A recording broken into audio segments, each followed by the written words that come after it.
All right, folks. Thank you all for tuning in. Charlie Mack here. Make sure that you click like, share, subscribe, comment, do all the Hmm. crazy YouTube things that you're supposed to do on the channel.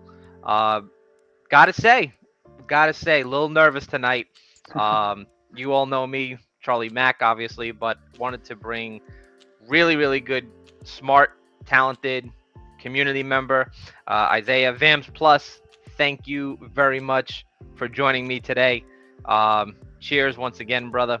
I really appreciate you coming in. So, for those who don't know, I created the channel just as part of the fun little hobby that we have in the gold and silver community. Hmm. There's a lot of coin collectors, a lot of numismatics, a lot of bullion people in here. I like just bringing people together, so I appreciate everybody jumping in, supporting the channel. So do all the Hmm. crazy YouTube things. I got Isaiah, who's going to talk a lot about some really, really important stuff. Apologize in advance if there's some weird echo. It's the first time I'm using a new headset and a microphone. It's like Brooklyn space control over here. So I'll talk a little bit about yourself, Isaiah. I know that you are a wholesaler with Hmm. AppMex, Yep, and you're out there as well. You are the Slab King. We all I know am the that. Slab King. You are the Slab King. And you're also, I found out, an e-learning instructor Yes, with yep. ANA. I just found that out not too long ago, so I definitely want to ask you some questions Hmm. about that. My full-time daytime job, I deal a lot with fire and life safety, but I also teach at a college, the CUNY College in Brooklyn, and really into education and training. So I appreciate you doing that stuff because I know how hard it is sometimes to put Yeah. a lesson plan together, Hmm. that can be concise with a lot of really good information. So I just wanted to kind of put out some brief resources for those people who are new to the channel, Hmm. just kind of want some information to kind of look back later on. Numismatics News is a great, great resource. Absolutely. Hmm. Pretty sure that you're a member. Um, the two big ones, obviously, when we talk about slabs, that we're going to be talking about PCGS, which I think a lot Hmm. of people should know, and NGC coins, right? So Yep. those are like the two big ones. The two big ones that I'm familiar with. I know that there are a Hmm. lot of other companies out there. I'm gonna let you talk about them specifically because I don't have the knowledge. I'm gonna be like, yo, they're fugazi. We're from Brooklyn. It don't look right. Get Hmm. rid of it. Get it out of there. So I'll kind of let you talk about some of them. So Hmm. um, I'm gonna open up the floor to you, my friend. Tell us, how you got started. Tell the people where you're from, a little bit about your background, what you do. Floor is yours, my friend. Sure. So I'm Vams Plus. I'm sure most of you probably know me from Instagram. I guess I'll start by just going down the list of the introductions. So I am an AppMex wholesaler. That's mostly just for me selling in bulk to AppMex and whatnot. I am the Slab King. Kevin has tried to imitate me by calling himself the Slab Man. I am the Slab King. That's right. Oh my gosh, I totally forgot about that. Me and you would tag team him and go Yep, at him. yep. We're gonna have to put So we're gonna have to put Kevin, something up later. so Kevin's the Slab Man, but I am the real Slab King. I've been that longer. So Coin Show podcast, Matt Dinger, Mike Nodelman that do that. They nickname me the Slab King because of all the stuff I do with plastic. So there's that. ANA e-learning instructor. So I presented on the detection of counterfeit slabs for the American Numismatic Association. So that's where that comes from. You can find that. That is also a YouTube video on the ANA's YouTube channel. So you can Okay. find that there. That was back in January. I'm probably forgetting something else, but that's okay. How I got started collecting. I was 13, picked up a Okay. red book at a hobby store, got hooked on coins. My first coin was 1956 Lincoln cent from Denver. I will get it graded eventually. It's mid-state red brown. I'll send it in eventually, but for now it's just sitting raw in my collection. From there, I started collecting Morgan dollars.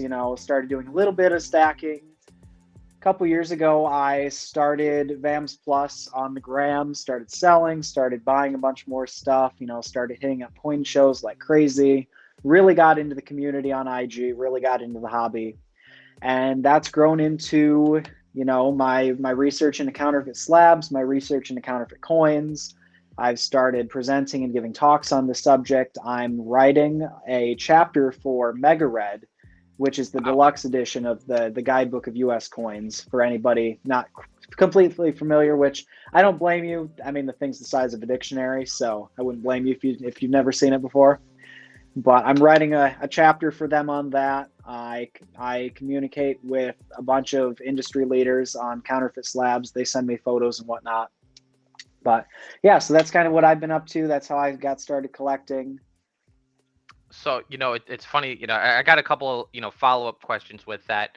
And I know people who are alive now with us, feel free, put your questions in the chat. What I'll do is I'll pin them as we go. For those who watch this later on the go back and forth to school or to work, throw your questions in the comments. We will definitely get back to you. Yes, please.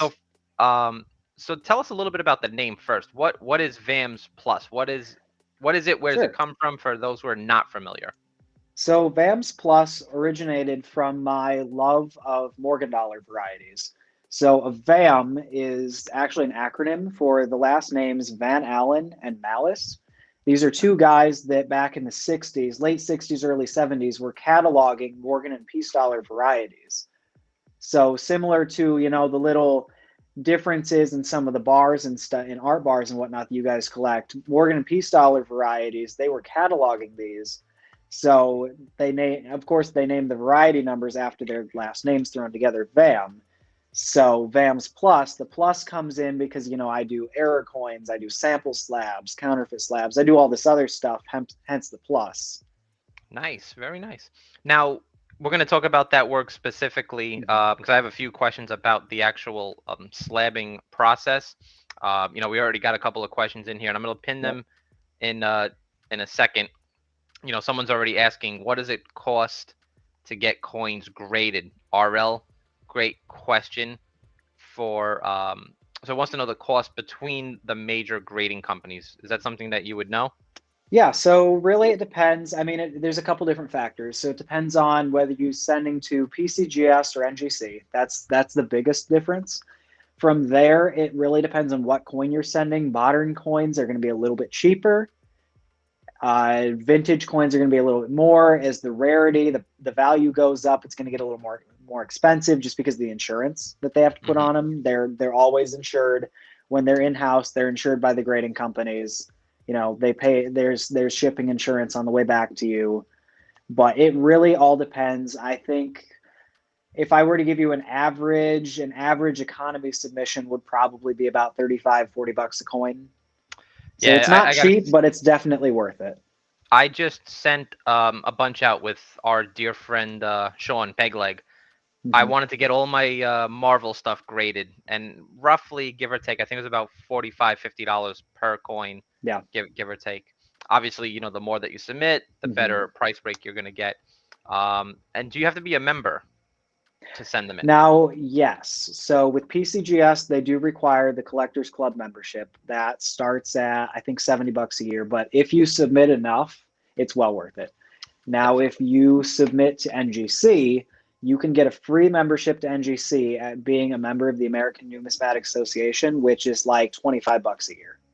So either way, well worth the membership.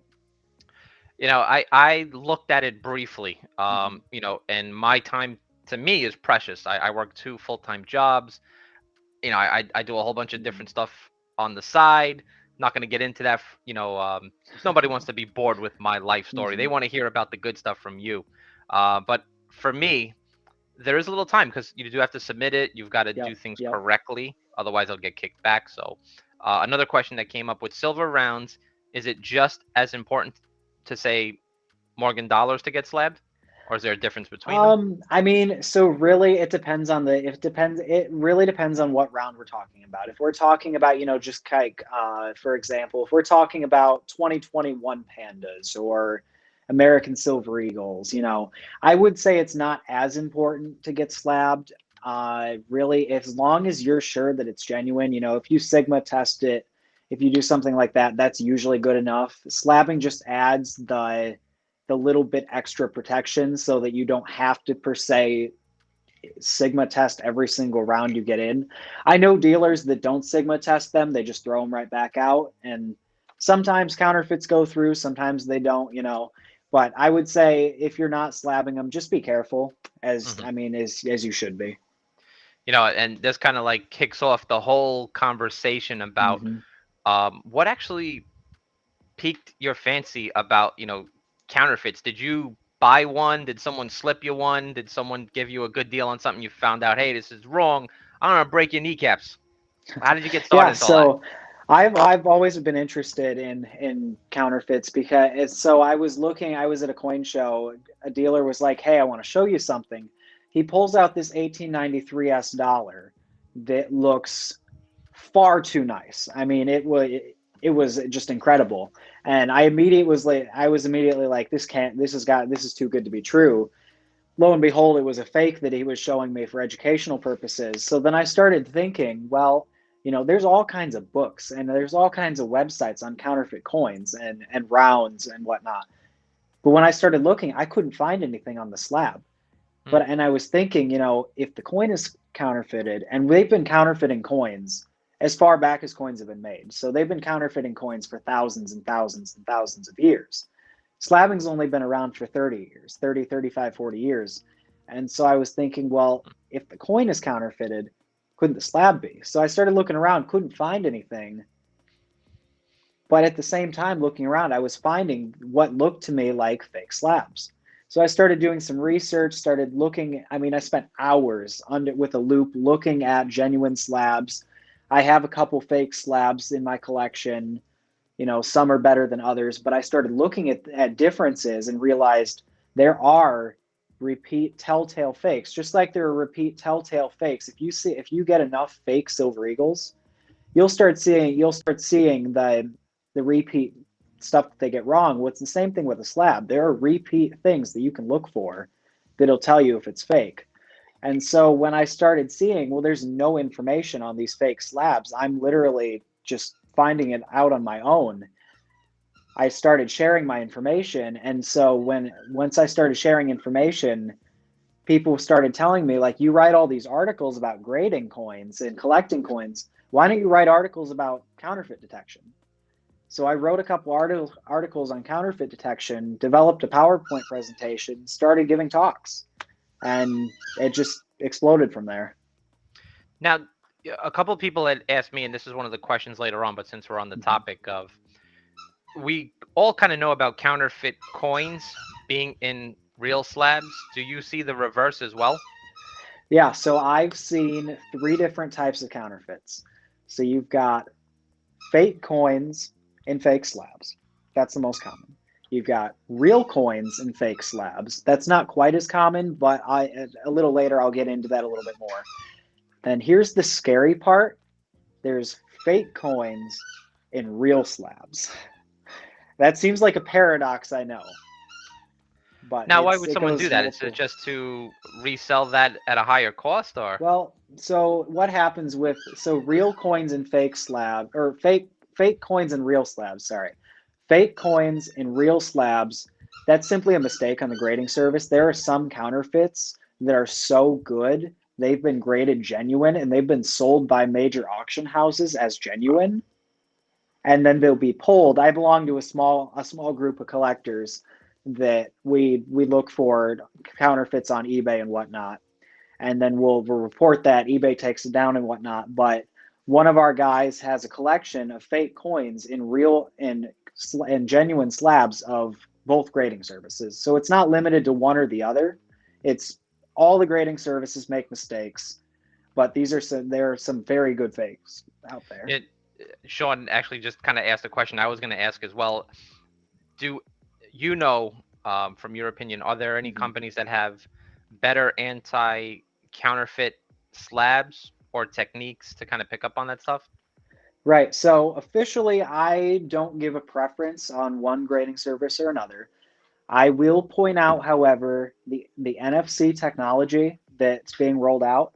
PCGS did a very good job with the NFC, and I think that's going to be near impossible, at least in the next 10 years. I think that'll be near impossible to counterfeit just because of the way it's been integrated with the slab. I think that's very nice. I would like to see NGC follow suit and bring in NFC technology to it. I think it's an exploding market for NFC. I know CoinWorld just came out recently. And I'm trying to line this up with the camera.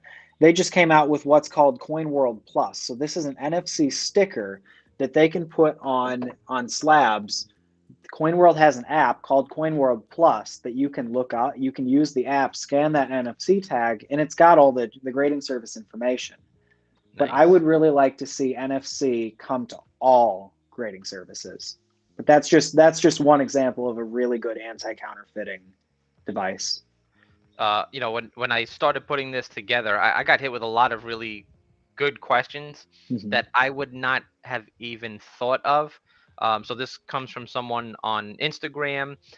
They'd like to know, what type of coin do you see more counterfeits of? Do you see like Morgans? Do you see peace dollars? Do you see pennies, cents? What do you see the most of, or hear of the most of? Right. So I'm going to say for the most part, it really depends on the series.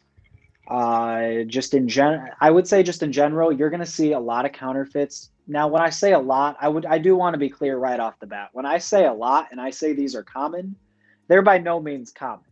I mean, it's like a sample slab. When I say a sample slab is common, in reality, there's only a couple hundred. So when I say this counterfeit is common, that doesn't mean it's widespread. It simply means of counterfeits, this is what we see more of. So not to scare people into thinking, oh, there are counterfeits all over the place, I need to be terrified. It's simply that these are of the counterfeits out there. These are what we commonly see. These are the repeat mistakes that we see. So when I say what type of coin is most likely counterfeited, it's going to be any key date, any major rarity, Morgan dollars, Lincoln cents, your big series that everybody likes to collect. Hmm. If you're looking at bullion, it's going to be your Perth Mint stuff. It's going to be your PAMP stuff. I haven't seen that much Valcombi and whatever the Canadian one is, TB or whatever it is. I haven't seen very much of that, but Perth Mint, Silver Eagles, Pandas, Krugerrands, they've all been counterfeited to You some know, extent. um, obviously, if the deal seems too good to be true, it should obviously raise some red flags. Key dates, you should always do your due diligence, and I think that's one of the For sure. things in the hobby is, like, people see something they like. I know I have fallen for it too. You know, with my dragons, I love dragon pieces. I love Pamp. You know, you and I were talking a little bit before we started going live, you know, with Mhm. the assay cards. Not really, you Yep. know, slabs, but assay cards are faked as well. And a lot of people will do Mhm. that just to kind of push stuff out there, you know, get stuff on the market and jack up the prices, like we was Mhm. like the same Brooklyn. Do you also see that a lot with assay cards? Yeah, so the assay cards, I mean, you can go, and this is by all means not the plug to go out and do this. But you can go on wish.com, you can go on these Chinese websites, and you can get bulk fake, assay cards, PAMP cards, Perth Mint cards. And this is how they get into the US. Yep. Because if you declare it properly, customs is not going to open your package and look at every single assay card to see if they're fake. They honestly don't know everything that's fake. So they're trying to combat when customs looks at a package, they're not like, oh, I'm going to Sigma test 1,000 gold bars. They might do a couple. They're not going to sit there and go through Hmm. every single one, which is how these get in So because it's just random inspection. customs will inspect and Sigma test metals coming back and forth. They'll do random inspections. Mm, If you declare everything properly and it's all properly paid, customs dues are paid, it's properly declared, it'll be less likely to get inspected. They do random inspections, so you might get a package from okay. overseas that says, if it's coming from overseas, you might get it saying, oh, this package has been cut open and inspected by customs and whatnot. It's just because they do random checks. And if you get something, especially from Asian countries, they'll be more likely to because that's where a lot of this stuff is coming from. Makes sense. Yeah, I didn't even think about that aspect of it, you know, just Mm-hmm. from, you know, TSA and Yep. customs stuff, you know, traveling back and forth. We all kind of like to think, you know, we put our stuff in a mailer and we just, Mm-hmm. you know, ship it out. You know, you already spoke on it. someone else kind of said the same thing, is, be careful where you buy your stuff. Yeah, Wish.com, for sure. it's just one of those sites you like to catch them, and, like, don't mess with our hobby. Mhm. Boxy's Precious Metals got a really good question. Is silver counterfeited more than gold? Um, Or do you see I would numismatics? Yeah. say, right, I would say yes and no. So yes, because silver is cheaper. It's easier to pass. Like if you get a gold ounce, you're more likely, and let's be real here, you're more likely to sigma test a 1 ounce gold round than you are a 1 ounce silver round, just Mhm. because of the price difference. Like if you're looking at a $25 round of silver, you're probably not going to sigma test every single one, but you're probably going to sigma every single gold ounce that you get because that's, 2,200 bucks. Yeah, absolutely. This was something I kind of wanted to ask you too. Mhm.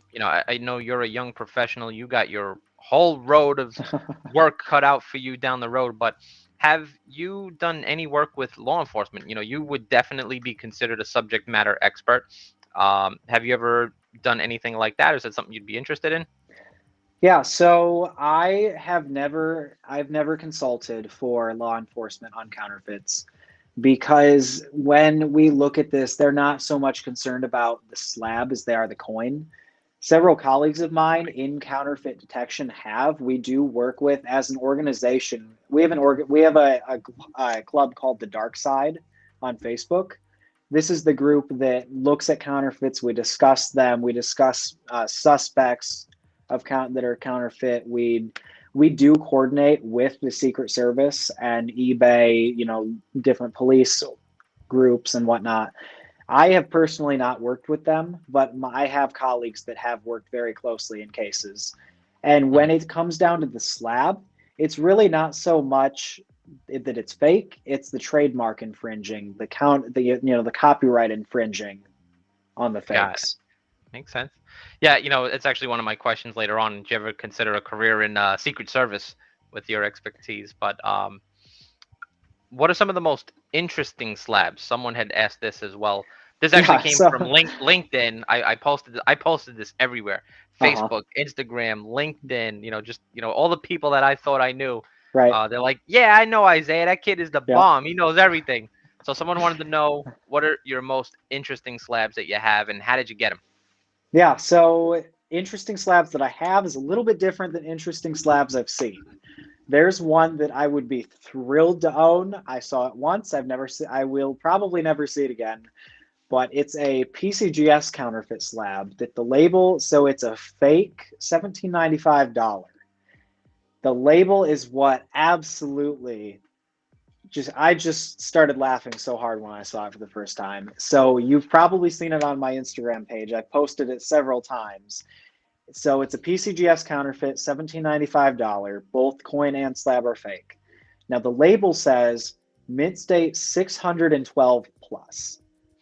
It's Yes. just I'm anybody that's remotely familiar, anybody that's ever seen a slabbed coin should immediately be able to pick out that doesn't look right because grading now internally the grading services do use a 700-point scale because that's what tells them whether to use a plus or not. But when they put the number on the slab, it's always 1 to 70. It's never, 600. It's always between 1 and 70. Yeah, and I think most people are educated and kind of know the Mhm. rating scale, but for those who don't know, you want to explain the lowest to the highest point? Yeah, so when I say 1 to 70, so 1, a lot of people tend to think, 1 is going to be the best. 1 is the worst you can get graded. It's the lowest grade that's not messed up. So it's not scratched, it's not cleaned, it's not damaged. It's just nicely worn down so you can barely see the profile. On the other hand, a 70 is perfect. In theory, every coin and round made should grade 70, but the reality is not every coin is 70 even when it's struck. I mean, these some of these coins are coming off of the dies, and as we've seen, for example, with Kevin's bulk submissions, we've seen a lot of his stuff coming back 68, 69. That's simply because quality control. As soon as the dies lift and these coins come off the dies, they may not be 70 anymore. They may come straight off of the dies as a 68. So that might Wow. be your top pop. Wow. And I know you talked a little bit about the group on Facebook. You know, is there a big community in the counterfeit detection world? I would say there's a lot of wannabe experts. There's a lot of dealers, and there's definitely a lot of dealers. Most dealers know how to detect a fake, but there are some fakes that will get past dealers. There's a counterfeit slab that I've seen. I have photos of somewhere on my computer. I don't know where. I tried to find them. There's one counterfeit slab I've seen that's so good. I had it, so I had it in my presentation. I was going to use it as an example in my presentation for the ANA back in January. I had a former employee of one of the grading services proofread my presentation, and I sent it to him 5 minutes later, he calls me and he's like, "Dude, you got to take that photo out. First of all, take it out. Second of all, how did you get a picture of that? You're not supposed to know that exists, because the fake slab was so good. It was an internal slab at that grading service, so the graders could learn how to detect a fake slab." Wow. So there are definitely fakes that everybody can see, and there are fakes that only select people can figure out.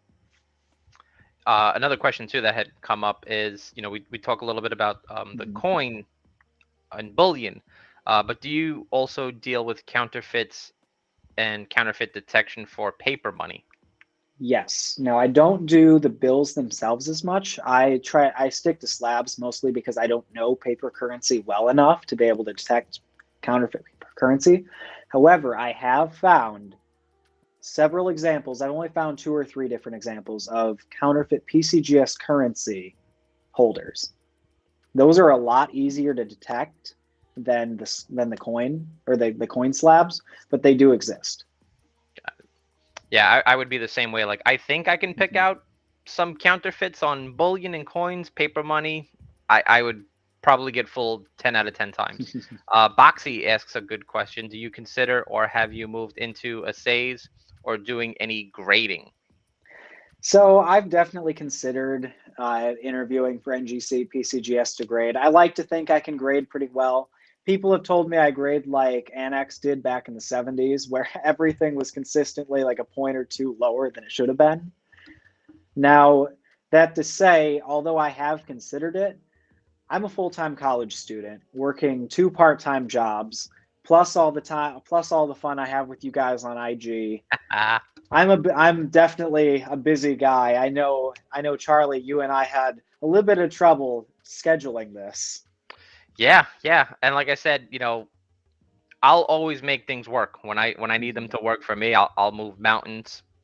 I truly appreciate you jumping in, but you know, sometimes you got to value your time, and sometimes you got to push Yeah. things back and move things, you know, to work them best out for you. So I really do appreciate you coming in. Rob's got a good question. Do people Mm. go as far on silver coins to make them with their own die and with real silver? That's a good question.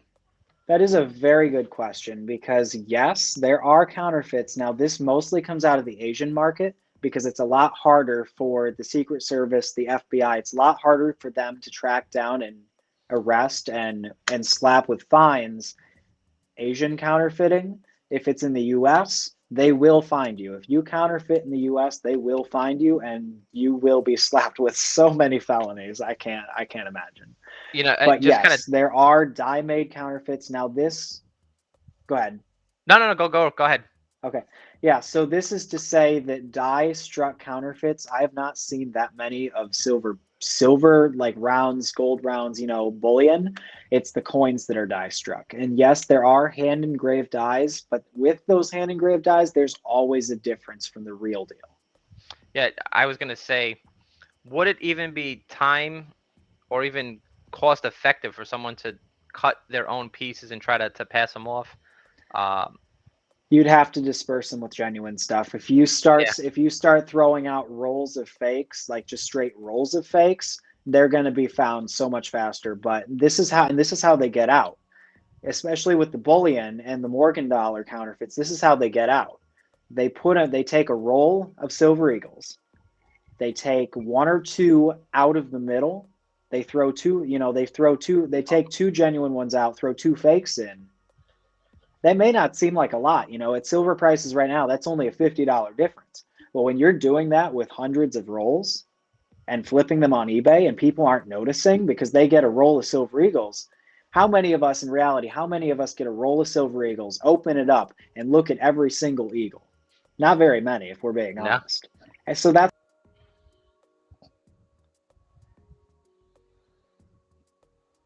Did I lose you? Nope. Did I?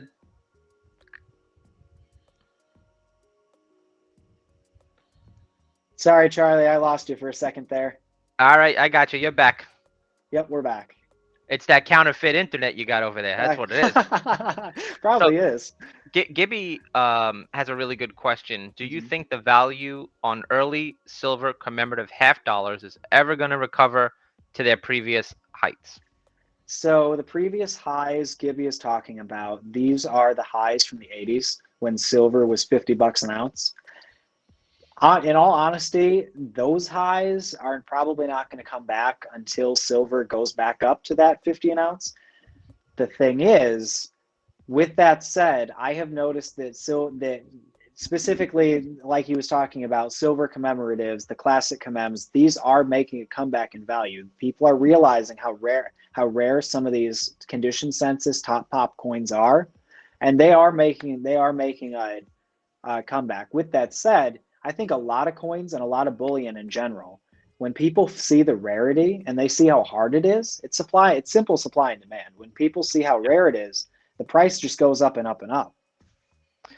Sean, Mr. Pegleg, would like to start an IG grading company. Pegleg, you got my vote. Absolutely. You got mine too. With that said, I think there's enough grading services out there. A perfect segue. I think we all know NGC, PCGS. I think those are the big two. Those are the two that I would recommend. I'm most familiar with them. They're very reputable. But what are some of the companies that people should kind of look out for? Do you know any off the top of your head? You kind of know that you can see the quality and the difference. I know Annex is pretty good. Some people like them, some people don't. But there are a whole bunch of other fakes that you can tell right away. It's just someone with a label maker on a slab. Yeah, so PCGS, NGC are definitely the market leaders. Annex is good. ICG is okay. The problem I have with ICG is they don't publish any population reports. So you don't know how many of these bulk Silver Eagles they've graded. Unless they label it like one of so many coins, you don't know how many they've graded, which is the problem I have with them. Annex is good. There's also a lot of backyard companies. They come. The thing with these backyard companies is they come and go. So I can think of there's Dominion grading service and CompuGrade and AccuGrade, and the list just goes on and on and on and on. Because these companies, the problem is they can't get the footing like NGC, PCGS, Annex, and ICG have. So they just die. And a lot of times it's like one dealer starting it. The problem is that's just one dealer. That's not a third-party company that has no interest in buying and selling. Yep, makes perfect sense. I kind of asked this question in the last couple of lives, and I'm always curious to what people say. I know you're a little bit younger than most of us. I just turned 41 yesterday. Thank goodness. Happy birthday. Knock on wood. I've been asking this, and I got some really cool answers. What invention from your lifetime are you most amazed by so far? I'm gonna say definitely going out of the numismatic hobby for sure, 100% out. But I'm gonna say definitely the smartphone is by far the most amazing invention I've seen. I mean, just coming from going from absolutely nothing, then we had the flip phone, we had the BlackBerry, with the full keypad, but then the invention of multi-touch and being able to touch multiple spots on a screen. Like I'm on an iPad right now for this, and just being able to touch 4 different spots on the screen and have it do something without freaking out is just incredible to me. It's funny, just a smartphone definitely something. I'm here now, and you got apps for everything. This is PCGS's, coin fact. So I Highly just recommend. just recently Highly. bought the red book, and I'm like, all right, that's cool, but do I want to carry a book with me all the time? I just literally pull everything up here, and I got everything I need to know about 2 and 3 Yep. cents, half dimes, and mercury Hmm. dimes, and it's just amazing. I mean, there's so many other good apps. That's just one of them that I like to use. Hmm. Kitco, obviously stay up to date with Yep. everything with smartphones. Yeah. If you Now, don't have it, while we're on the subject of apps, let's briefly mention some of the apps you can get for counterfeit detection. PCGS Cert Verification. That is an app in itself. So PCGS has a whole suite of apps. The PCGS Cert Verification app is a must-have if you have a slab in your collection. The NGC app, I think it's literally just called NGC or NGC Coin or something, that has a cert verification built in to their app. Those two apps are essential. If you have a slab in your collection, you need to have those apps because that'll scan up and that'll tell you if that slab is real or not. RL Coins is saying, yes, look, see, smartphones are the stuff. Some Something I was curious about too, and I'm still kind of learning a little bit about the Mhm. apps. So I have had, friends submit to get stuff graded, and I get them Yep. back, and they mail them to me. It shows the population, how many have been graded, how Hmm. many, it's the top pop, and all that. Who gets, I want to say the credit, but who are those assigned to? So if I send, let's just say, 5 coins into NGC or PCJS, Hmm. do they get linked back to me personally? Or does it just say, these are 5 that are graded?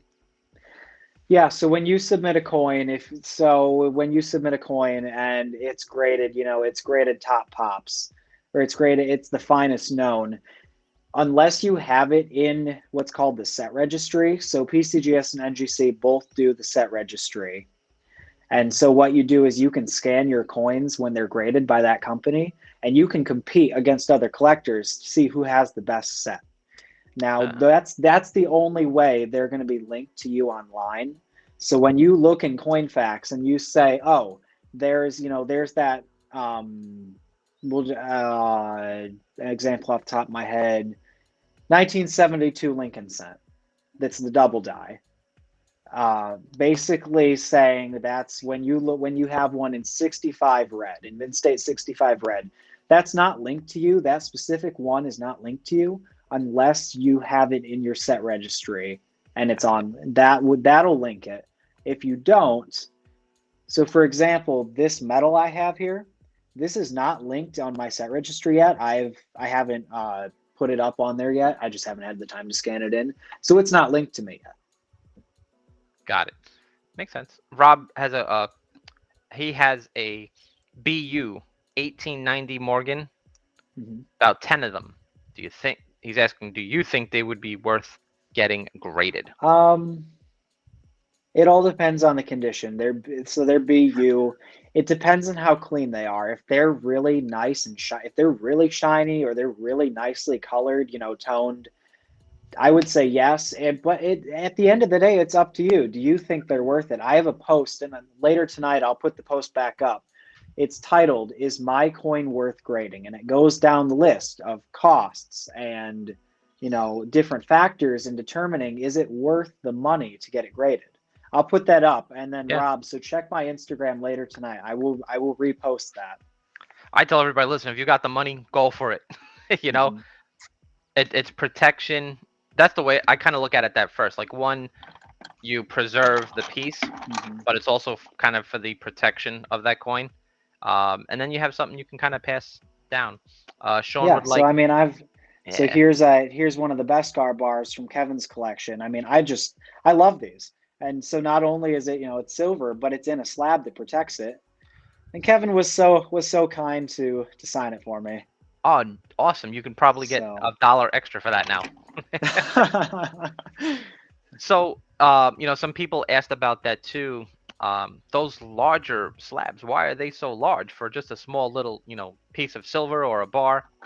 right. So you look at this bar, and this bar doesn't look terribly big in hand, but when you think about it, like the height of this, it's too big for a regular slab. So they'll put it in one of these larger oversized slabs just so it fits and it looks nice and it doesn't look crammed. It's all about visuals.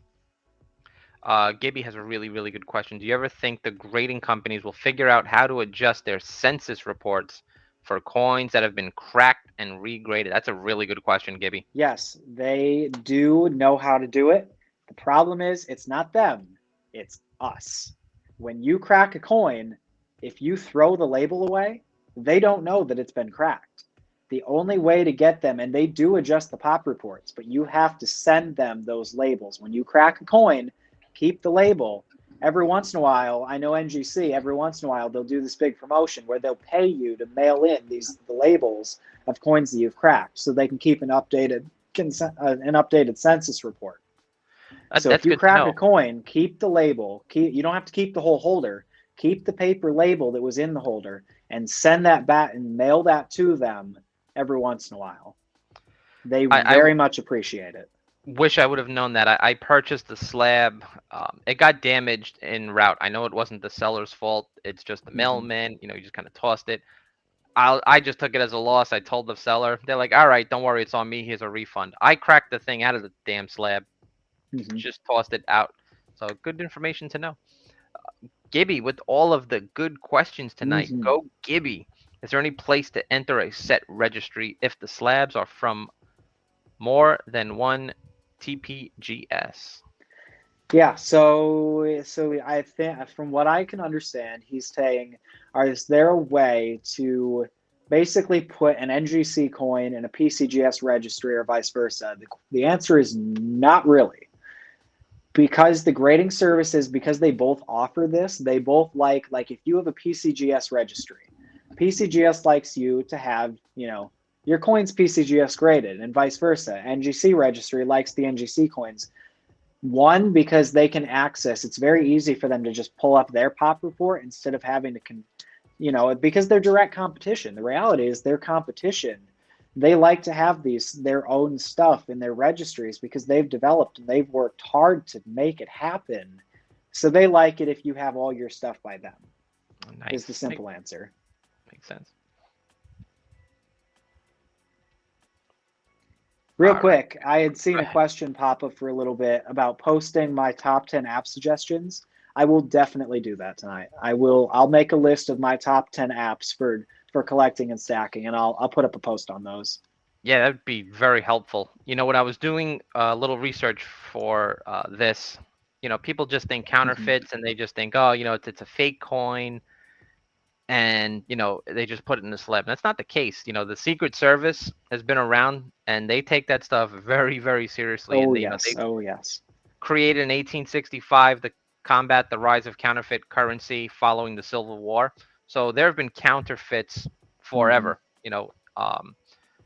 Do you think, and I wasn't able to kind of get the statistics on this, so maybe you can answer. Do you think that there has been a rise in that now just because there's a rise in some of the prices in our precious metals? There's absolutely been a rise in counterfeiting. Just simply as technology moves forward and the technology gets more advanced and they can make better and better counterfeits, the better the counterfeit, the more they're going to make of it, simply because it's so much better.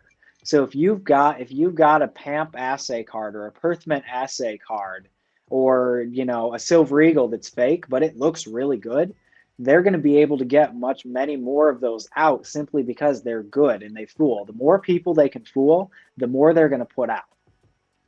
And so your research is absolutely correct. The Secret Service, what a lot of people think they were started to protect the president, they were actually designed to stop counterfeiting, which is exactly what your research came up with. The Confederates were making a lot of counterfeit U.S. currency, Union currency, and so the Secret Service was created to stop them, to study bills, study the actual printing presses that the Bureau of Engraving and Printing uses.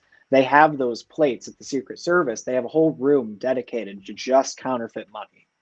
And so one of their duties, yes, is protecting the president and other people, but their main focus has always been counterfeit money. Which I thought was pretty funny. You think about it, who's more important, the president or the currency? And their main focus, It's always been on, the coins and currency.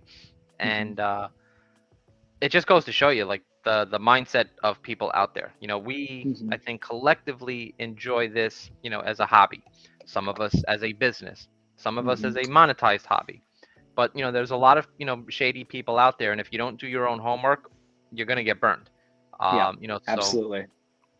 I always like life lessons. So, like, have Hmm. you ever purchased one? Have you ever been given a counterfeit? And what were some of the life lessons you've learned in this realm? 100%. Yeah. So I'm going to take this time to show two PCGS counterfeits. Sure.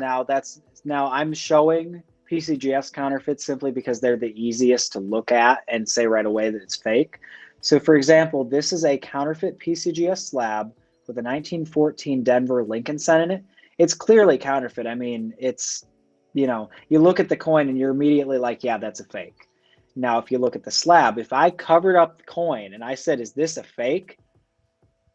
Not many people are going to be able to say, yeah, that's a fake slab. A lot of dealers can, but collectors buying this stuff, especially when you're on eBay. So this coin was an eBay buy it now. One of my colleagues purchased.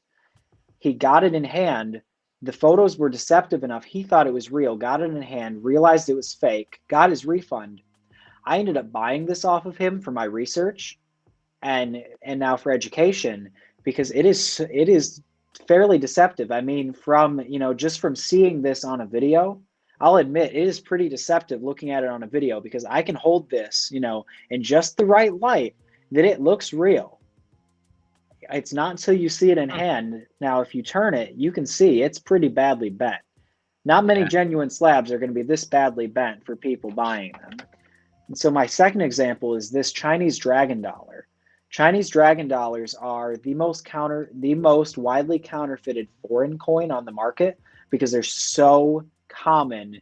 Like basically Asian countries like the Chinese dragon dollar as much, if not more, than we like our Morgan dollars.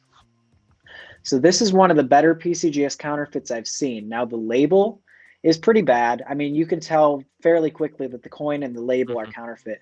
What scares me is this hologram. This hologram, because of the way they're made in the slab, this is usually you can't just scratch it off and put it on a different one. These are welded into the slabs. This hologram, while it being a counterfeit slab, this has microprinting, which is a security feature found on genuine slabs. When I saw this hologram at first, I thought this has got to be a real hologram. But then I remembered, oh wait, these you can't just take these off and slap them on a different slab. So it's gotten scary, but there are differences that you can see. Very So a interesting life stuff. let now sorry, that was a long segue. Life lessons that I would say the biggest life lesson, not only in numismatics, not only in stacking, but in life in general. This is something I always repeat. Anytime I get this question, this is what I say. Knowledge is power. If you know what you're looking at, you're not going to get burned. If you do like Charlie said a little earlier, if you do your due diligence and you read up on stuff, even if that means spending hours under a magnifying glass just staring at a coin, staring it around, once you know what if you know what the genuine one looks like you know what the back of your hand looks like, then you'll know a fake as soon as you see it. You won't have to Sigma it. You'll know that it's a fake. So just read books, talk to people, listen to podcasts, watch YouTube videos from people that you know are trustworthy and know what they're talking about. Just learn and have fun doing it. Definitely have fun. Don't do, don't it's just like don't collect stuff that you don't like. Yeah. Only read books on stuff that you like. I think it's important too to just kind of pick an area that you like and you're Hmm. really attracted to. You're gonna find And it so dig deep. sexy. Dig deep. It's Hmm. okay, kind of go off a little bit here and just build your knowledge base. Hmm. But that dragon piece, if you were to sell that to me, yeah, I'll take it. I'd have no clue. I wouldn't even ask. That's just because the Hmm. love of the piece. So even though you're into something, you always got to just check and just Yep. take a step back. Hmm. And don't do it just for the love of money. Right. If you like it, you gotta think about what you're getting yourself into there. Sometimes Hmm. you sell something for just a couple of bucks, but there might be some pieces you go after that are thousands of dollars. Oh, Um, yes. one of the big pieces right now, and I'm never going to sell any of mine. They're going Mhm. with me to the grave. The 911 Recovery Eagles, Oh, super, man. super hard to get. I got a couple of them. Never going to give them up, but it's a couple of $100. I've seen Yeah, gold so, pieces yep. that I probably would never purchase, just way out of my price range, but Mhm. I don't know enough about them. I've never seen that many of them, and I'm just finding about them now, this year. Yeah, while we're on the topic, tomorrow is the 20th anniversary of 9/11. I am planning, I don't care how much it costs me, I am going to be picking up one of the 2011 9/11 national medals that the US Mint made. I will be buying one of those tomorrow, even if no matter how much it costs me. I'm going to be buying one of them. I wish I would have known. I had one last Mhm. week that I sold. I was raising I know. funds. Yeah, I've already seen several that I have my eye on eBay. So if I don't see one, I'm going to a coin show tomorrow morning. If I don't see one there, I'll definitely just pick it up on eBay. I did a video about that too. I was actually down there Mhm. when I did my video. I went to the North Tower and the South Tower, raising funds for NYPD, Fire Department, Mhm. 9/11 Memorial. Even those are getting harder and harder to Yeah. find. The two that I had were both Mhm. graded 70s, but everything else I think I'm going to keep. Yeah, for sure. Uh, some people were asking about Sigma testers. That'll help only with the actual coin, but not the slab, right? Yeah, so well, and I'll even say if there are some counterfeits, like you'll find counterfeits that are actually silver. They are silver. They're enough. They're pure enough that they'll pass a Sigma. You might have a Morgan dollar that's 90% silver. It'll pass a Sigma. So Sigma testing isn't everything, but it does help. It very much does help. But the Sigma tester is not God. It is not the end all Yeah. to identifying counterfeits. And I think that was a big thing that you mentioned earlier too, that sometimes you have a real coin, but in a fake slab. Yeah. Um, so you got to check both. Just because the coin is real doesn't mean the slab is real. And just because the slab is real doesn't always mean the coin is real. Typically, I mean, the fake coins I've seen in real slabs, those have been tests that we've sent to the grading services to see if we can get them in the holders.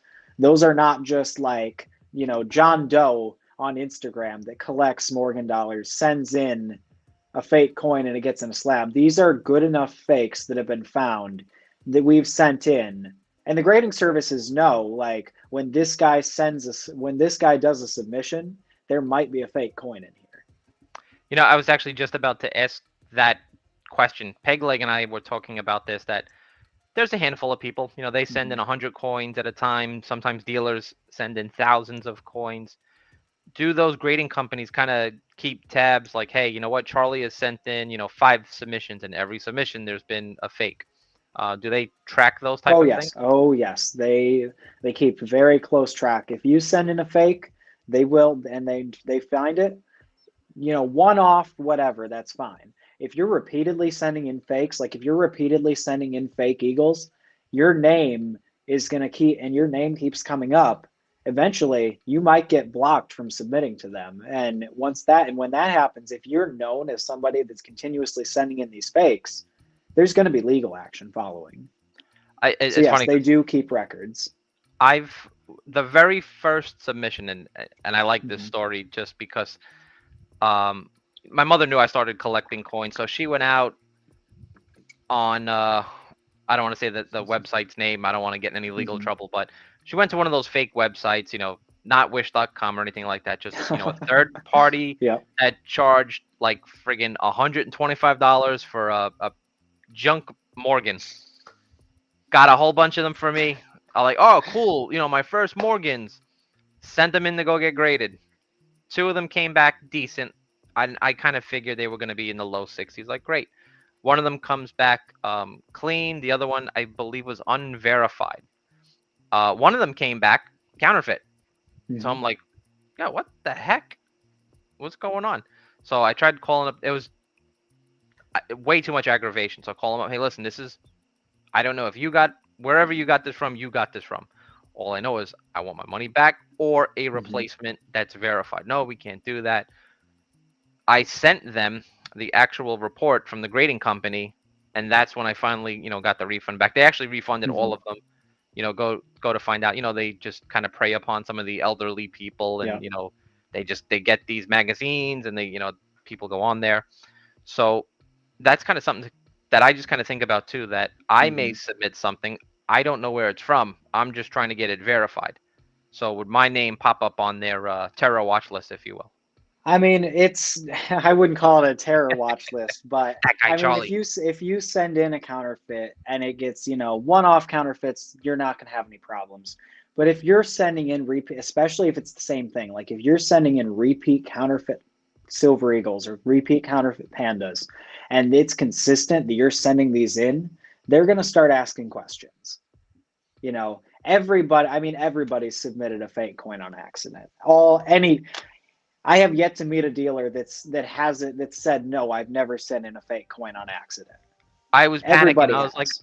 I'm going to jail. What did I Oh do? And no, they're like, no, that's that no. well, But if you're repeated, like if you send in a bulk submission of 500 silver eagles and all of them are fake, they're probably going to start asking questions. But if you send in a 500 eagles or 1,000 eagles and only one of them's fake, they're not going to care. It's going to get body bagged, but they're not going to care.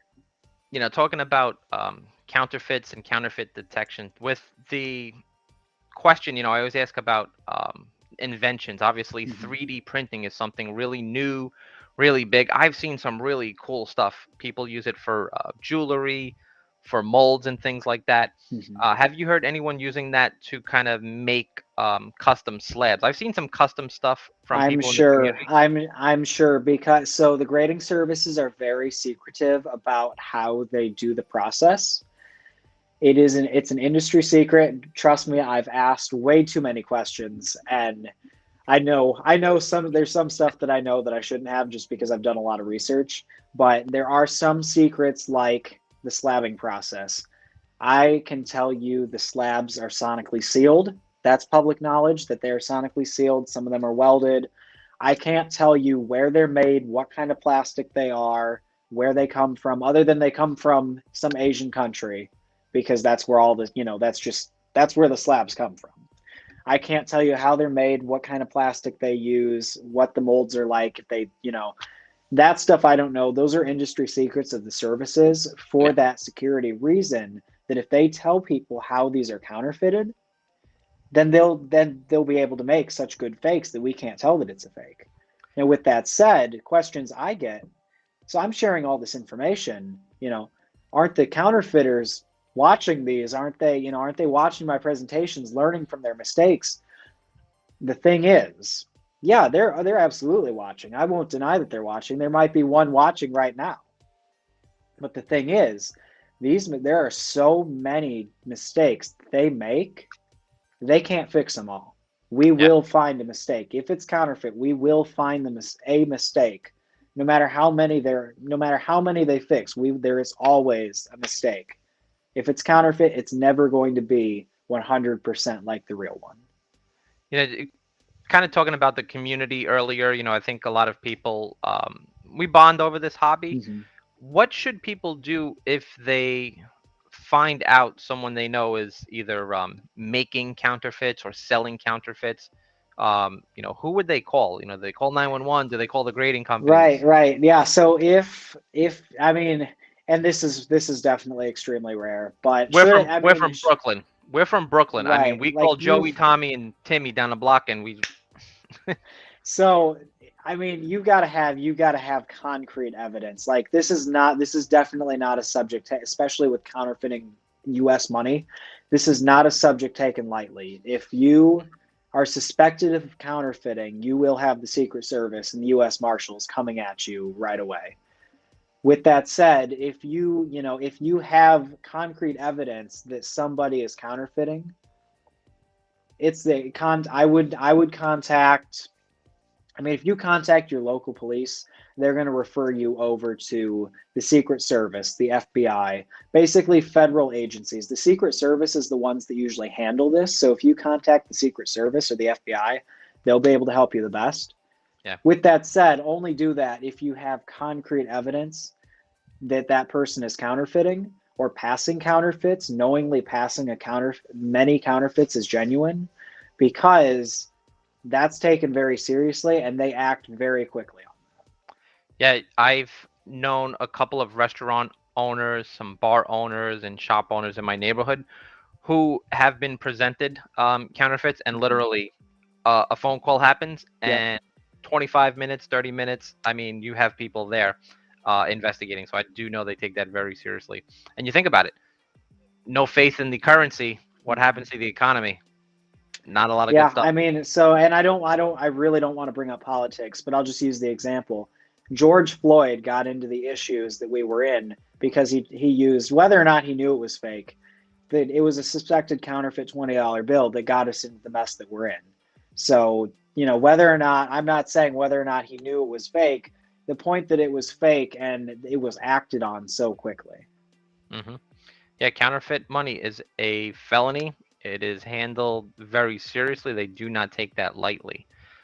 Changing to a lighter note, a lot of people are asking about this specific question Mhm. right here. Oh, yes. They want to know about the Slab cricket story. And people are like, Oh, yes. for those who don't know, man, you are missing out. You got to Mhm. check this story out. So I'll let you explain it. I'll pull up the site while you talk about it. Yeah, so PCGS in the mid 90s, based on what it looks like, I'm going to say this is probably a mid to later 90s slab. Some people try to say it was closer to 2000.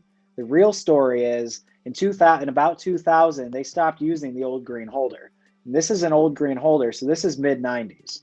So what happened was there was a cricket chirping in the grading room and the graders caught it, but instead of just killing it and throwing it away, they decided there's this guy named Fred Weinberg. He does the error coins. Error coins are weird, so we're going to give a weird slab to the guy that does weird coins. And so they gave this slab that literally has a dead cricket. They gave it to Fred. He's kept it. Fred's retiring now, so he's selling it. At the American Numismatic Association World's Fair of Money in Chicago last month, I offered Fred $1,000 for this coin, or for this coin, this slab. He turned me down, so on my recommendation, it went to Great Collections, where it's now currently at 1550. $1,550, folks. Break out your wallets. Put your bid in. So Oh 50 days my left. At first I was estimating this would go for $1,500 to $2,000. That's clearly not the case anymore. I'm now estimating it's probably going to go closer to 8,000 to 10,000, which is crazy because it's a cricket. But that's the reality of today's market. People like But weird things, and this is a weird item. but it's Slab. Look, there's his head. There's his body. Poor little Jiminy Cricket. Look at that guy. Who couldn't love that guy? So Great Collections actually went to call that Mid-State 65 full head detached, which I thought was absolutely hilarious. I loved that. Now, how do they come up with that grade? Do they have more than one cricket that they've I don't smashed? know. I don't know. I mean, I definitely agree with the full head detached, but I don't know how they came up with the 65. It's funny. Everybody in the chat that's here now watching us live chime in. Record cricket holder. Let's go for 20K. Honestly, all you need is two people that have that much money that are bidding against each other. I mean, I was a strong bidder up to about 1,000, a little more than 1,000. I was a strong bidder. I've slowed down just because it's going so fast. I don't know. For all I know, it could end up at 20, 30, $40,000. Do I think it's worth that much? That's a different story. That's a long story, but it's going quick. It's like you said, takes two people that really want it. There's only one of them. Hmm. Good story, and the story always sells the piece. That's Um, very true. any other items? Show and tell time. You got anything else you want to show? I appreciate you showing the counterfeits that you had. Yep. Yeah, I mean, so I do a lot of you guys probably know I do a lot of counterfeit detection. I do a lot of VAMS.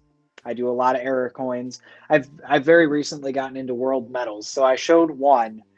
Here's another one. This is the largest slab I have ever seen. The largest hard plastic slab I have ever seen. So here, Let me grab a regular piece. So this is a PCGS slab. This is a regular PCGS slab in comparison. To Jeez. show you guys the comparison, I'm holding both slabs right next to each other, so you guys can see how much bigger this one is than that regular one. It's You can put crazy. that slab inside that slab. I wish. Now, I really Amazing. wish I could get sample slabs to be so a slab and a slab. That would be awesome. That would be so cool. Who we got to talk to about that? That would be cool. I have connections that might be able to make that happen, Nice. but I'd probably not. Don't don't don't get yourself in trouble. So I know you do a lot of work with a lot of people. Mhm. You've been on a lot of podcasts. You've been on a lot of YouTubes, on a lot of the Instagram and Facebook lives. I know you put yourself out there, and you do a lot of really cool work in the community. You do a lot of really good work Yeah. too. Very knowledgeable. Like I said, joking around. I was a little nervous. You know a lot. I know a little, but you know a lot about a lot. Is there anyone out there that you would just love to work with and collaborate with that you've never done anything with yet? I mean, I'm always willing to get on an interview and get on and talk about slabs. Slabs are my passion. If you haven't noticed yet, slabs are my passion. I love talking slabs. I'm willing to work with anybody. I'm willing to get on and interview anybody. With that said, now all this knowledge, I have a lot of stuff under my belt, literary awards and presentations and interviews, but I mostly owe it to the community and all of the people that have come before us and pioneered the research. I might be pioneering counterfeit slab research, but there are many others that have done other research in counterfeit coins and just the slab history. That's how I owe it to, is all of those people that have pioneered the work before me. Yeah, it's a good point. I would kind of say, everybody's got their niche, and Hmm. everyone's gonna pick a little piece from each other, but we're all sitting down at the same table Hmm. having the same meal, at the end of the day. Rob has a good question about, are counterfeits worth searching to collect? So I will definitely say you probably don't want to search down. I mean, search down counterfeits all you want. I don't know that you want to necessarily collect them, simply because there's legally legally there is no market for counterfeits. If you buy and sell counterfeits, you will be thrown in jail very quickly. With that Uh, said, I personally like to search them down, and so all of the counterfeits I have, I've been given or I've been loaned for study. I don't buy or sell any counterfeits, just because of legal reasons. But it is nice and it is good to have, if you accidentally end up with a counterfeit in your collection, by all means keep it.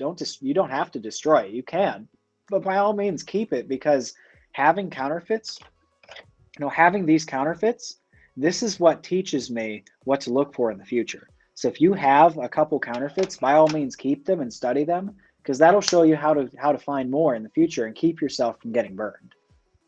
I know there's a couple of YouTubers who have them, Mm-hmm. and literally on their lives when they find them, they stamp them, they cut Yep. them, they literally just destroy the pieces. But it's funny. Like, I would kind of like to keep one just for reference. Yeah, I Never mean, a resell. simple, if you have the punches, by all means, stamp fake, or Yeah, stamp fake into it, just so you can remember it's fake. But by all means, keep it for study. I mean, it's not illegal to keep them as long as they are marked fake. It is not illegal. it is A illegal lot to of resell. people, Yeah, yes, it is illegal to resell them or to buy them, but as long as you mark, if as now knowingly is the key. If you knowingly buy and sell counterfeits, that's the illegal part. But if you accidentally buy a counterfeit, there's nothing wrong with that if you accidentally do it. But if you buy it knowing it's a counterfeit, or you sell it knowing it's a counterfeit, that's the problem. gotcha. Awesome.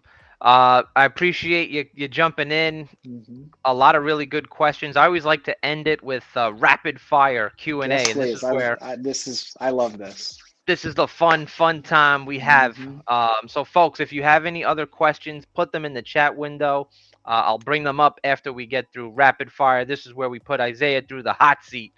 But Mhm. it's fun. We get to know the community and have a little fun. So, are you ready? So, I'm going to ask you a whole slew of questions. You just answer the first thing that comes to Perfect. mind. Yeah, it doesn't have to be coins. Does not have to be numismatics. All over the place, these questions. So, you get a career change. Are you becoming a hypnotist or a magician? Definitely a magician. 100% a magician. And why is that? Because I love optical illusions. I love watching and whatnot. Yeah. Cool. Egg rolls or dumplings? Ooh, it depends. So I'm gonna say egg rolls, but it really depends on what type. If it's a vegetarian egg roll, no thanks. No offense to vegetarians, but I don't do vegetarian egg rolls.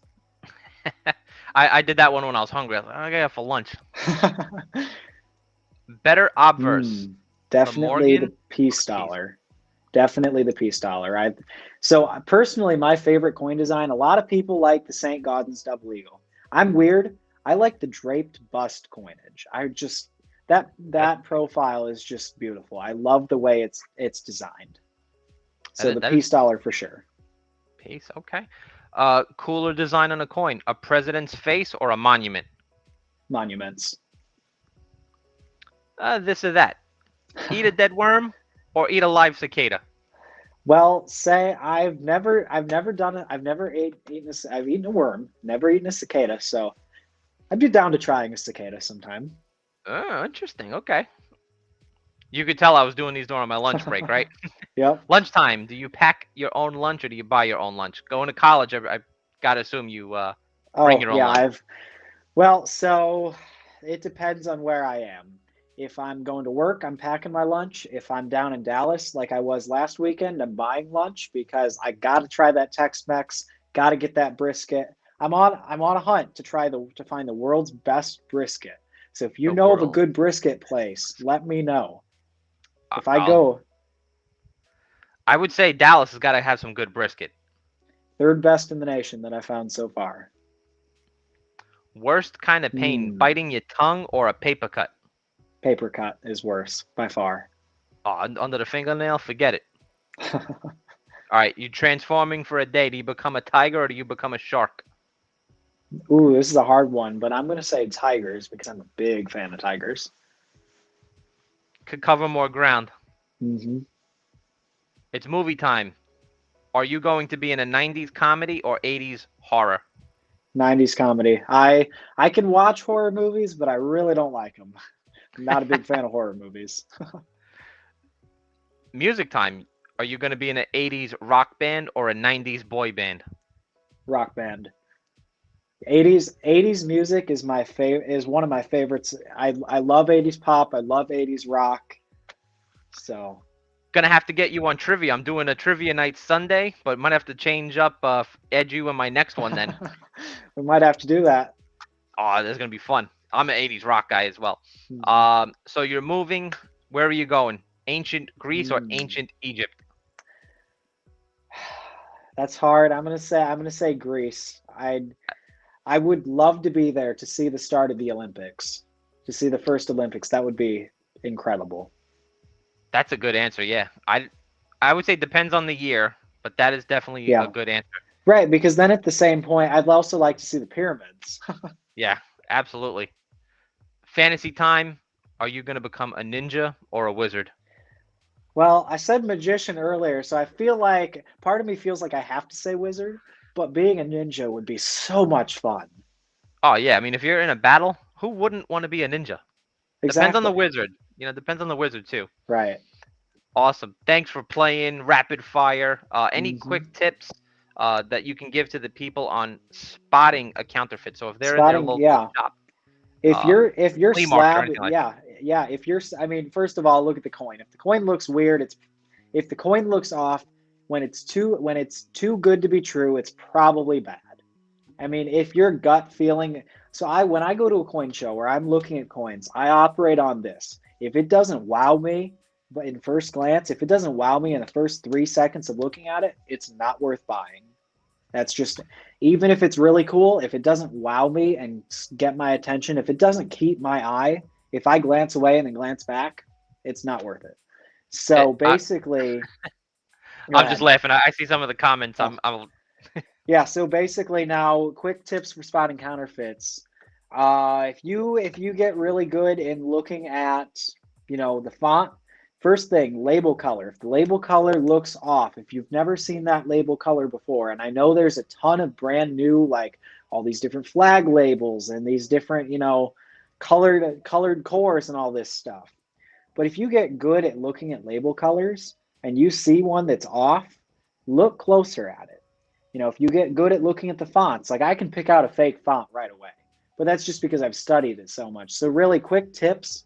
If you don't scan, if you're just looking at the slabs, not scanning them, definitely the quickest way, scan the slab, scan the cert number, put it in, see if it's real. if a person, let's just say, is out at a garage sale or a Mhm. shop, they can use those apps and check PCGS and Yes. NGC. Now, here's the thing though. Some counterfeit slabs, like this one, actually both of these, if you put these numbers in, the certification numbers, they will come up as real slabs because counterfeiters have taken to using, so they'll go on an auction website and they'll find a genuine slab. Wow. This coin specifically, this was in an auction. Not this specific one. The genuine coin was in an auction. The certification number was stolen, put on this fake. If this was real, this would be 125,000 bucks. Wow. Which is why they take the real number, slap it on. So if you scan that, it's going to come up and look real. But as soon as, because this has the image online, as soon as you look at that image, it's a clear fake. So I'm just gonna post a couple of these because these are actually pretty funny. In the Mm-hmm. comments, doing this or that. Pegleg asks, Star Hmm. Wars or Star Trek? I'm gonna say Star Wars just because I showed the best car bar earlier. I'm a much bigger Star Wars fan than Star Trek. Spaceballs or Star Trek? From uh, Spaceballs. I mean, there's hilarious movie. there's Hilarious. no, in my mind, you can't make that, you can't ask that. There's an obvious answer, Spaceballs. You definitely cannot make that today. I don't know if you were around for these guys, but this is a good one too from Gibby. Rodney Dangerfield or Andrew Dice Clay? I'm sorry, I was not around for that. I can't answer that. I don't That's know.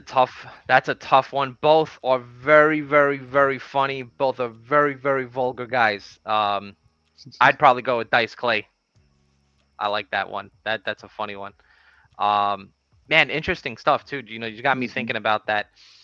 I always wondered, especially with what you're doing now, like the thrill of the hunt. Like, do you really enjoy going out there and trying, to track these down? I know you put a lot of time, Hmm. energy into your research. In my field of work and investigation work, it's always like a puzzle. You get all the pieces of the Hmm. puzzle and you find out, why is this wrong and the who did it. Yep, yep. Yeah, I mean, and it's honestly bad because I'll sit down and for several hours, like I'll search certified Morgan dollar on eBay and I'll spend hours just looking through, just looking down through hundreds and hundreds and hundreds of certified Morgans looking for that fake. And the rush of adrenaline when you find that fake and I can report it. Oh, I love that because that's It, one more fake. That's one more fake off the market.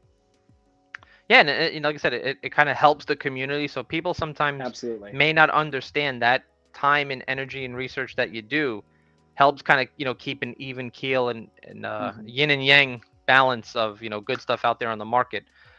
My line of work, I like to chase those guys down, that do that stuff. So Yep. that the thrill of the hunt is fun. Folks, appreciate you joining in. For those who are live, really, really do appreciate it. For everybody watching Hmm. now or later on, click like, share, subscribe, do all that, fun, crazy YouTube stuff the kids are doing these days. Yep. And in the comments, if you have a question, put it in there. I'll get the information over to Isaiah, or Isaiah will check it, and we'll get you that information because it's really, really good stuff that you should know.